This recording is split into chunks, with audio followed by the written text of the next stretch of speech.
Magandang araw sa inyong lahat mga kamatsas. Muli po itong inyong coach, International Master Roderick Nava, aka Kamatsas. Ngayon naman ay ating susubaybayan ang malakasang super tournament na ginaganap ngayon sa Zagreb, Croatia. Ang Super Rapid and Blitz Croatia na kung saan ay naglalaro ang mga mamaw na sila World Champion Gukesh, Super Grandmasters MVL ng France, Keimer ng Germany, Abdu Satorov ng Uzbekistan, Alireza Firouzja ng France, Anish Giri ng Netherlands, Ivan Saric ng Croatia, Jordan Van Forest ng Netherlands, at Daniel Bogdan Romania at Pragnananda ng India.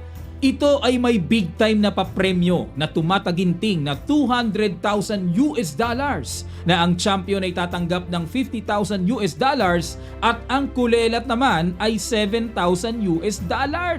Grabe ka big time! Sana all!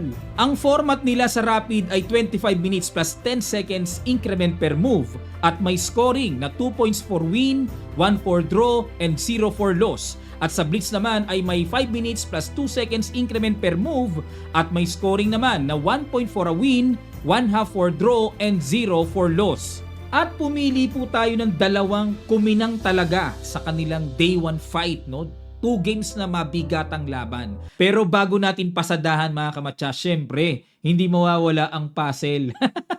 Iwanan ko muna kayo ng puzzle. Hatid sa atin ang Internet Chess Club application. Eto po, nako, gracious ito.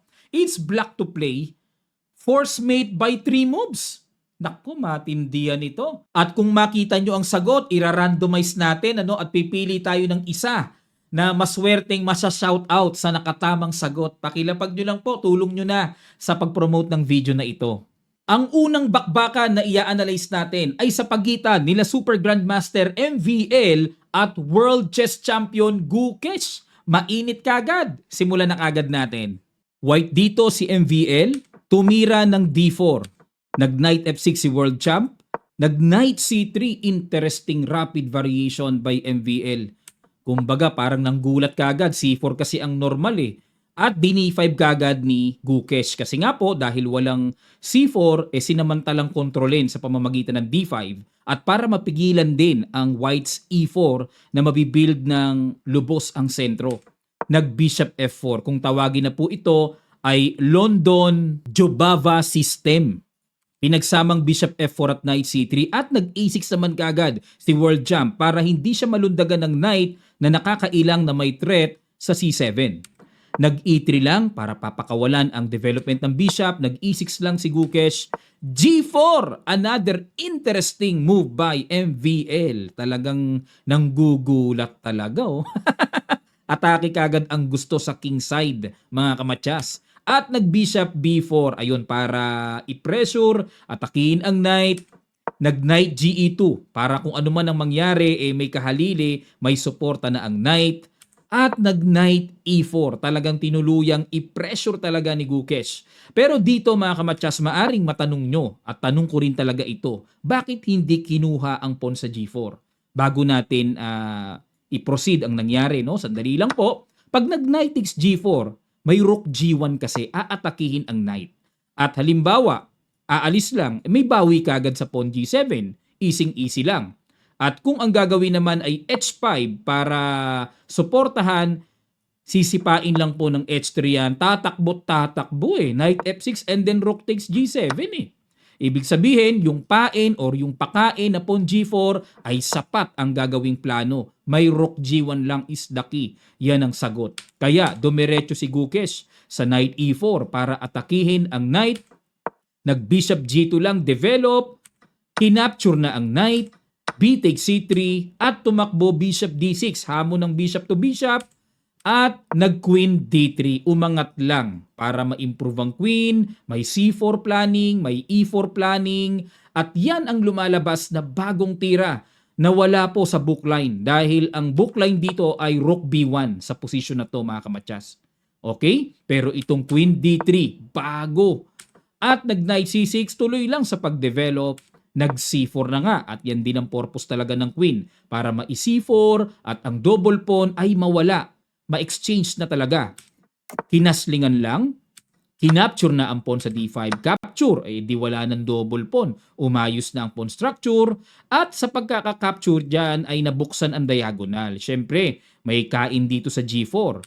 Nag-H3 para depensahan at nag-Knight E7. Time naman para depensahan din naman ang hanging pawn sa D5 at nag-castling na Knight G6. Aba, talagang inatake na po ang bishop sa F4, nag-react na, kumapture, takes, at nag-C4. Ayun, para ibangga naman sa D5 at kinapture na po ni Gukesh. Kasi kung ang gagawin niya C6, kakain-kain lang yon, mawiwik po yung pawn sa D5. Kaya para walang target, pinang-capture na niya. Knight H4 dahil nga butas ang H4 square. Nalalakasan po ako sa tira na yan dahil para i-exchange sa strong fianchetto bishop. At nag-Queen C5. Ayaw nang patagalin pa ni MVL. Gusto na niyang i-endgame kagad. Kinain muna ang bishop. Takes lang. Bishop D7. Kumbaga dito, iniisahan or gusto dito ni MVL na knight versus bishop. Halimbawa po, sandali lang po mga kamatyas, pasensya na po ha. Pakita ko lang sa inyo, eye view lang ng endgame possibilities. Kapag kaganyan kasi ilalagay ang knight sa gitna, lalabas knight versus bishop. Okay po? Para yun ay pumapabor sa puti kasi pagka ganun O kaya nag-bishop D7 lang si Gukesh at nag-rook C1. Dinoble, may tempo threat na rin sa pawn C7 at nag-rook C8. Dinipensahan lang. Nag-rook AB1, pressure doon sa B7 at nag-bishop C6 check na, in F3 lang. At itong F3 ay may malakas na plano mag-EE4. Bubuuhin ang sentro at the same time. Malakas po yan mga kamatyas. Kaya ang ginawa dito nag-Queen E6. Threat ang pawn sa A2. Threat ang pawn sa E3. Nag-Rook B3 lang. Pangsangga sa threat at depensado pa ang pawn sa E3 at the same time. Nag-Rook FD8. Knight F4 inatake ang Queen. Queen D7 atras lang. At nag-A4. Ayan, may pakain na libre. Kasi kung kakapturin yan, babagsak naman ang pawn C7. Kung hindi naman po kakapturin yan, magpupush A5 yan. Control lang ng queenside space. Nag-H6, okay, prophylactic move. Nagpasingaw lang dito muna si Gukesh para later on wala nang back rank weakness. At nag-D5 na, ayun na, binitawan na po ni MVL ang tira na talagang mauubligang mag-react ang bishop at talagang maiiwanan ang B7 pawn. Nag-Rook D3? Pin muna. Oo nga. Kinapture na po. Ayun. Ay, ibig sabihin mga kamatyas, dapat dito pala kumain, kasi pagkakain doon may pin. At dito po para sa inyong kaalaman, tatlo na ang umaatake sa bishop. Baka mapatanong kayo, Coach, bakit ayaw kasing mag-C6? Para depensahan. May E4 kasi mga kamatyas. May E4 na mapapahamak ang bishop. Naku po. Ano pa ang pang-counter? Walang pang-counter talaga. One piece down, maliwanag lalabas. Babagsak talaga ang bishop. Kaya, balik tayo. Kinapture na lang ni MBL. Makatangay ni Gukesh, makatangay man lang ng isang pawn sa isang pyesa. At kinapture pa uli ang isang pawn. Grabe! Woo! Queen takes C7 by MBL. What a move! Sacrifice mga kamatyas! Woo! Ang tindi naman nito. Sacrifice queen si MBL. At nag-Queen E8 si World Champion. Walang magawa kahit World Champion pa. Pagka ganyan ang tira na kondisyon. Kasi ang idea, pag kinapture ang sacrifice queen, mayroong rook takes D8 check muna, king H7, at may rook takes 3 pyesa sa reyna. May threat pa dyan sa F7, pababagsakin pa ang pawn sa B7, lalo na po kapag ang tore ay talagang na full force na atakihin ang 7th rank, delikadong malaki ang Black King dyan. Black is in big trouble, lalo na pag nakaganyan, paki-imagine po. Kaya dito, balik tayo, grabacious, nag-Queen E8 dito si MBL.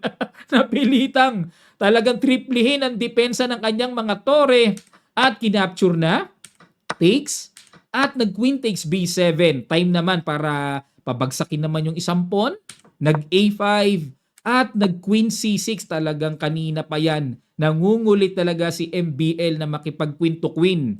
Eh, di ba ka-teammate nga po ni MBL si Wesley nitong nakaraang Hong Kong World Team? Mukhang natuto siya ng queen to queen idea. Si Wesley po ay mahilig makipag-queen to queen. Takes, at nag-rook A8 at dito nag-rook C3, A4, nag-rook A3. Ayun, sinangga na po yung pawn at next dyan ay papaano malolocate ng knight to attack the pawn para pabagsakin yan. Nag-rook A5. Ayan, pinipigilan niya muna yung mga posibilidad na lundag pero dito naman sa kabila dadaan, knight C3 and then makakain na po yun. H5, knight C3, so baliwala na yan. Ang tutok nasa A4, capture at dito po hindi na nakatiis ang world champion. Upset. Kung sa bagay po, ang top seed dito ay si MVL. Siya ang may pinakamataas na FIDE rapid rating with 27.25. Yun nga lang, talaga nga naman. Oo! Ang sakit nun. Paanong hindi masasaktan? World champion. Nandun pa rin ang pressure mga kamatyas. Nandun pa rin talaga ang bigat. At itong susunod na i-analyze natin, mabigat din ito. Sa pagitan nila Pragnananda at Vincent Keimer, ang pambato ng Germany. Naku, mabigatan ito. Ito yung mga bata ngayon pero maiinit, umuusok ang mga tira ng mga to eh. Analyze natin. White dito si Pragnananda, tumira ng E4, nag-E5 si Keimer, Knight F3, Knight C6, Knight C3, Knight F6. Ito po yung tinatawag na 4 knights game or 4 knights tango sa ibang katawagan. Nag-Bishop B5, pressure sa knight, nag-Knight D4, dumiretso po sa gitna. Okay, para i-pressure doon sa bishop. At nag-Bishop E2, bumalik lang.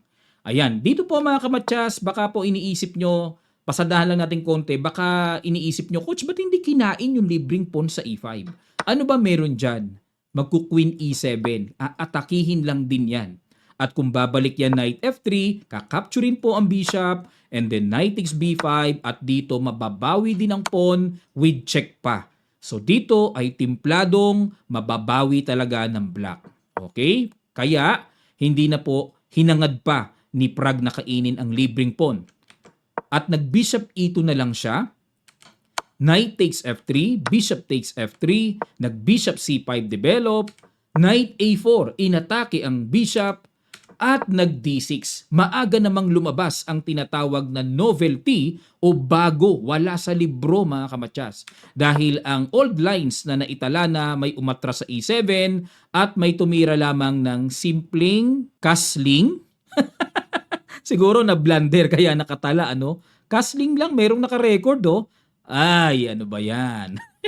Ang sama naman ng tira na yon. Okay, D6 balik tayo. Sinuportahan ni Keimer ang bishop at nag-castling lang. Castling lang din. Kinapture na ang bishop, takes, at nag-D3. Dito ay bishop pair ang minor pieces versus bishop and knight. Okay, tingnan natin. May double pawn nga lang dito ang black. Nag-B6 para solid na ang C5 at nag-Bishop E2. Pagka ganyan po, ang plano niyan, yung F-pawn ay ibabangga sa pawn E5 para may malakas na attacking magagawa sa king side. Nag-C4, ayun, ginulo kagad dito ni Keimer na kung kakapturin ito ay may bawi sa pawn E4. Nag-B3, o talagang pinareact na ni Prag. Sige, anong gagawin mo? Kumapture sa D3. Bishop takes D3. Bishop E6 develop, nag-Bishop A3 atake muna sa tore, at nag-C5 sinangga, at nag-Bishop B2 inatake naman ang pawn sa E5, nag-Queen C7 para depensahan, at nag-F4. Ayan na naman po, ito na po yung atake na talagang malakas. May kain doon na tipong pagka kumain, paki-imagine po bubukas ang Black King, at nag-C4 si Keimer. Talagang sumisipa at ayaw magpahuli ni Keimer. Gusto niya yung kuma-counter talaga. Kinapture ang pawn C4, kinapture na ang pawn F4, at nag-E5 muna. Ayun, ini-expect ko nga kakapturin yon pero E5 pala. Queen C5 check muna, at nag-King H1, Knight G4 mga kamatyas. At dito po, ang gustong mangyari ni Keimer ay lulundag siya ng knight sa F2. May malakas nga namang plano. At the same time, itong knight sa G4 ay kakainin ang pawn sa e5. Pero dito mga kamatyas, mayroong hindi na-consider na brilliant move pala ang lalabas dito sa side ni Pragnananda. Sige po, bago natin ituloy o ipakita, ipag-guess ko muna sa inyo, konting sandali lang, ano kaya ang brilliant move na yon? Start.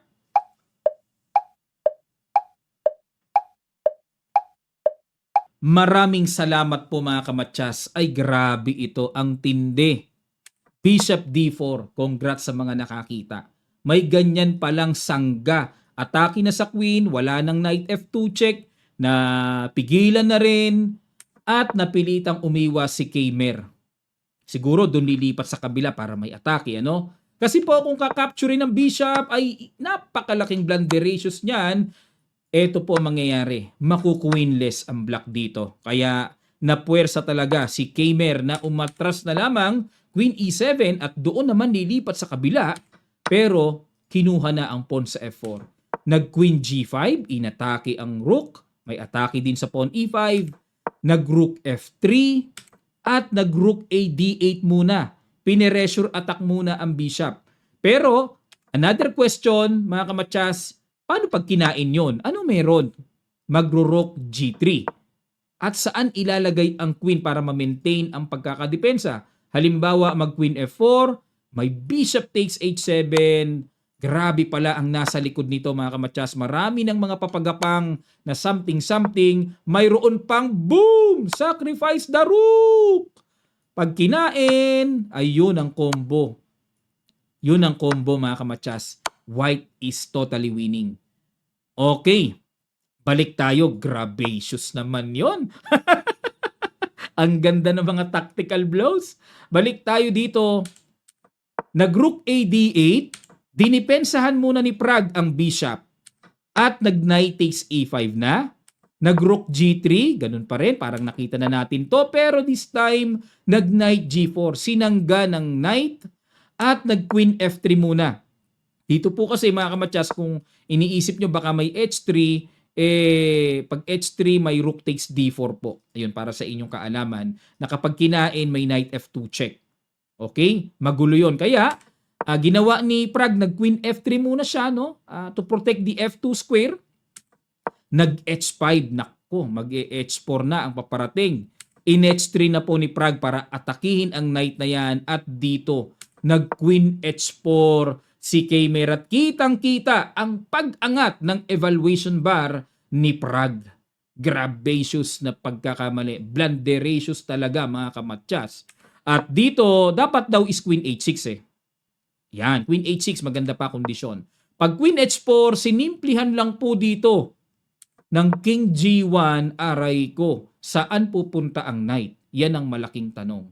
Na kapag umalis ang knight, may kain doon sa G7 dahil nandyan na nga ang bishop. Yan ang masakit. Parang nabitin lang ang knight, nakakainin, next move, walang pupuntahan. Kaya nagwala na po si Kmer. Kinain na lang ang bishop. Nag-c takes d4, takbo ang knight. Nagwala na lang talaga. Knight e5, pagka kinapture yan, may queen d4 check. Ayan, paki-ispatan nyo po mga kamatyas, ano? Gagamitin ang d4 square ng queen and magkakaroon ng double.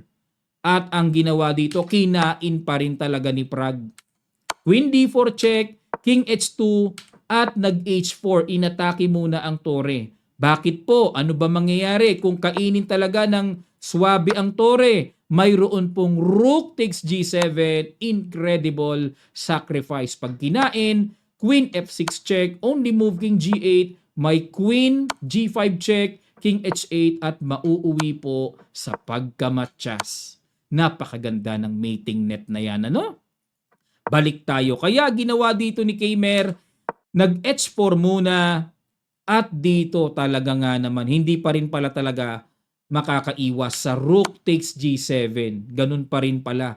Pinaaga niya lang. Umaga lang eh, no? O napaaga lang eh. Capture, queen f6 check, at dito po ay nag-resign. Ang tindi naman ng mga banat na yon talaga. Oo, ang lupites. Ang ganda ng mga sacrifice combo, no? O pero baka hindi nyo pa nakaklaro mga kamatyas, pero naipakita ko na rin sa inyo mga kamatyas, ano, na dito ganun pa rin po. Sorry, no, ibalik ko lang para mas makita nyo po bakit nag-resign. No? Pinakita ko lang din naman para at least mas klaro po sa atin. Ayan. Sana natuto kayo sa matinding dalawang laro na madiin sa day 1, ano? At ito po ang kanilang standing. Nangunguna si Alireza Firusia with 5 points. Pumapangalawa si Pragnananda, MVL, Anish Giri, Vincent Kamer, at si World Champion naman ay pumapang-anim with 3 points, Bogdan Daniel, Nodirbek Abdusatorov, ayan po, Jordan Van Forest at Ivan Saric, wala pang score. Maraming salamat po mga kamatya sa inyong matigang panonood. Sana natuto kayo. At lambing lang, pasubscribe naman ang ating channel. Ang tagumpay po ng ating channel, gayon din ang ating Facebook page Kamatyas, ay kasama po kayong lahat na sumusuporta. No? Iangat natin ang chess community ng Pilipinas mga kamatyas at sisikapin po namin na maibigay ang pinaka-satisfaction na matututo tayo sa ating mga upload videos. Maraming salamat at magkita-kita pa tayo sa mga susunod pa nating chess updates, God willing.